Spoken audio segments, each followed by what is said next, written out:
Friends, ఈరోజు మీకు నేను కార్తీక మాసంలో అల్లం వెల్లుల్లి ఏం లేకుండా ఒక వెజ్ రైస్ చేసుకోవాలంటే చాలా ఈజీగా ఎలా చేసుకోవచ్చో చెప్తాను.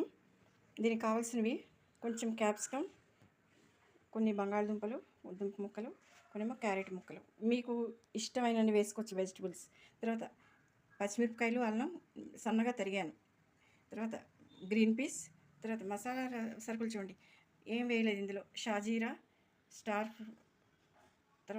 ఫ్లవర్, తర్వాత బిర్యానీ ఆకు, లవంగాలు, కొంచెం పట్ట, ఇది వేసాను. కొంచెం సాల్ట్, ఒక నిమ్మకాయ, సాల్ట్, బియ్యం. ఈ బియ్యానికి కావాల్సిన నీళ్ళు ఇదిగో కరెక్ట్గా కొలత కొలిచి ఒకటికి, అంటే బియ్యం మామూలు బియ్యం వాడుతున్నాను నేను. మీకు కావాల్సిన మీకు రోజు వండేదాన్ని బట్టి మీరు చాలా ఆలోచించుకొని చేయండి. ఇప్పుడు ఇందులో ముందు అల్లం పచ్చిమిర్చి వేసాను. తర్వాత ఇష్టమైన వాళ్ళు జీలకర్ర కూడా వేసుకోవచ్చు. ఇంకా దాంట్లో వేగితేనే ఇవి దీనికి మంచి సువాసన వస్తుంది. ఇది కదా, కొంచెం మంట పెట్టి ఇప్పుడు ఆలు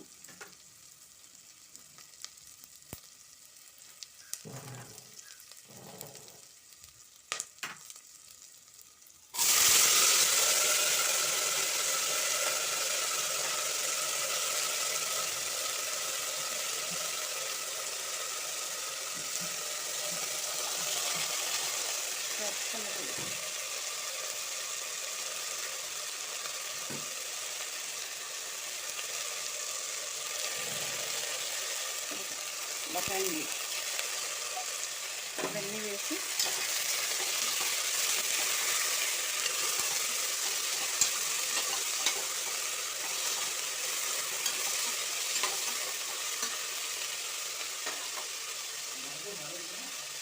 ఇవన్నీ వేసాక ఇప్పుడు బియ్యం కడిగి పెట్టుకున్నాం కదా, ఈ బియ్యం కూడా వేసాం.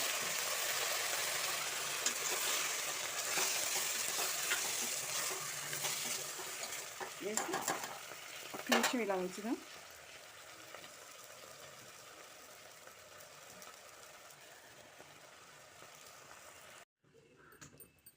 ఫ్రెండ్స్, ఇలా మొత్తం నీళ్లు పోసేసాక ఇందులో నిమ్మకాయ రసం పిండించాక తర్వాత నేను ఇందులో కొంచెం కొత్తిమీర వేస్తున్నాను సువాసనకి. తర్వాత తగిన సాల్ట్,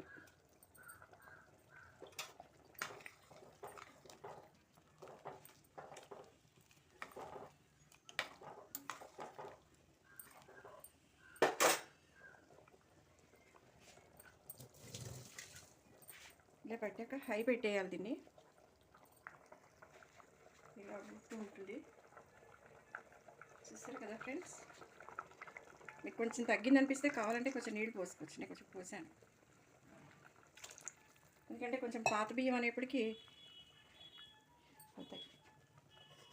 ఇప్పుడు వెయిట్ పెట్టేసి ఇలా పెట్టేయాలి. ఇప్పుడు 3 విజిల్స్ రానివ్వాలి. ఫ్రెండ్స్, ఇప్పుడు నేను వెజ్ రైస్లోకైనా, చపాతీలోకైనా, ఇడ్లీ, దోశ దేనికైనా సూట్ అయ్యే ఒక మంచి పెరుగు పచ్చడి చూపిస్తాను. దీనికి పెద్ద వంకాయ ఇలా కాల్చి పెట్టుకోవాలి. పుచ్చులు కూడా లేకుండా చూసుకుని కాల్చుకోవాలి, లేకపోతే కాల్చిన కాయ వృధా అయిపోతుంది. తర్వాత కొంచెం పచ్చిమిర్చి, కొత్తిమీర, కొంచెం పోపు సామాను, కొంచెం టమాటో, ఉప్పు, పసుపు, అంతే. ఇది కొంచెం ఒక నెయ్యి వేసి, పెరుగు పచ్చడి కాబట్టి నెయ్యి వేయాలి. కాబట్టి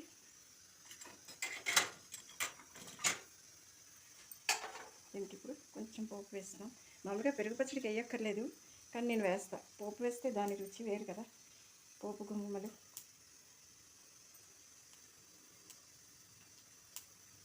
సరిగమలు కలగలను. ఎందుకు పోపు వేసినా నాకు వాటన్నిటిని ఆ చప్పుడికి ఇదే పాట వస్తుంది ఎందుకో.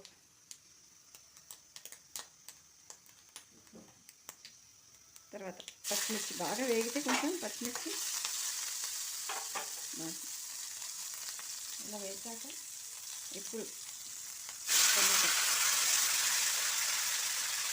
రైస్ కూడా వేసాం కదా, ఇప్పుడు వేసి మూత పెట్టేద్దాం. ఇప్పుడు ఈ వంకాయని దాంట్లో ఉన్న పలుపు అంతా తీద్దాం బయటికి. ఫ్రెండ్స్ ఇప్పుడు చూద్దాం, ఈ మూత తీస్తే వావ్ బాగా ఉడికింది కదా. ఈ ఉడికిన దాన్ని చూడండి, ఇది వంకాయ పచ్చడి. చాలామంది ఇందులో వేస్తారు, కానీ ఒకసారి బాగా ఉడికింది కదా, ఇంకా అతిగా ఉడికించినా కూడా అందులో పోషక విలువలు అన్నీ పోతాయి. అందుకని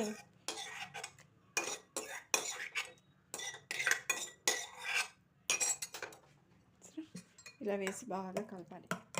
కొత్తిమీర కూడా వేసేయచ్చు.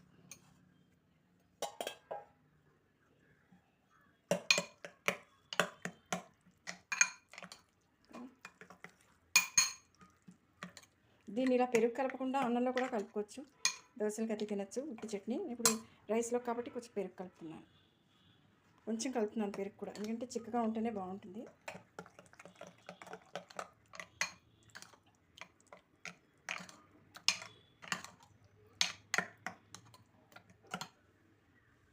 కావాలంటే కొంచెం పాలు పోసుకుంటే కమ్మగా ఉంటుంది వడ్డించే ముందు. ఇప్పుడు చూద్దామా, ఇప్పుడు రైస్ ఏమైందో చూద్దామా.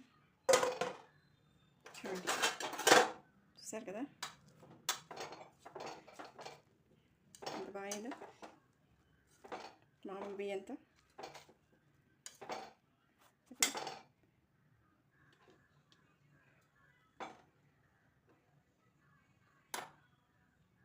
అయినా కానీ వేడిగా ఉంటుంది కదా, మూడబెట్టి ఉంచుతాం.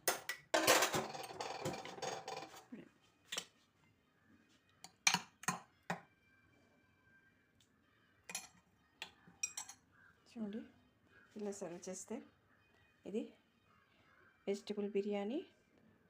వెజిటబుల్ రైస్ అంటే చాలు, బిర్యానీ అంటే మళ్ళీ మీరు అది వేశారు ఇది వేశారని కామెంట్ చేస్తారు. అందుకని వెజిటబుల్ రైస్ మీకు ఇష్టమైన ఇంగ్రీడియంట్స్ వేసుకోవచ్చు ఈజీగా, కొంచెం పెరుగు పచ్చడి వెరైటీగా.